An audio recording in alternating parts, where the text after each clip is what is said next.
ನಮಸ್ಕಾರ ಎಲ್ಲರಿಗೂ. ಒಂದು ದುಃಖಕರ ಸಂಗತಿನ ನಾವು ನೋಡ್ತಾ ಇದ್ದೀವಿ. ಇದರಲ್ಲಿ ತಪ್ಪು ಯಾರ್ದು ಅಂತ ಹೇಳೋಕ್ಕೆ ಸಾಧ್ಯನೇ ಇಲ್ಲ.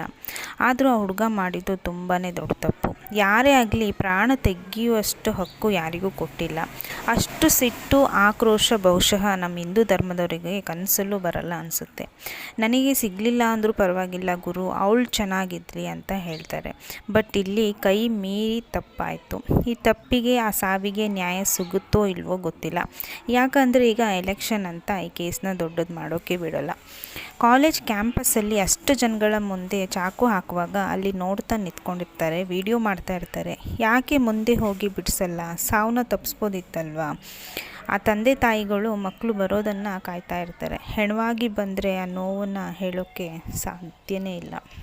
ಇದನ್ನೆಲ್ಲ ನೋಡ್ತಾ ಇದ್ದರೆ ಈ ಸಾವಿಗೆ ಗ್ಯಾರಂಟಿ, ನ್ಯಾಯ ಸಿಗೋದಂತರೂ ಸುಳ್ಳು. ಅವಳ ಆತ್ಮಕ್ಕೆ ಶಾಂತಿ ಆದರೂ ಸಿಗಲಿ.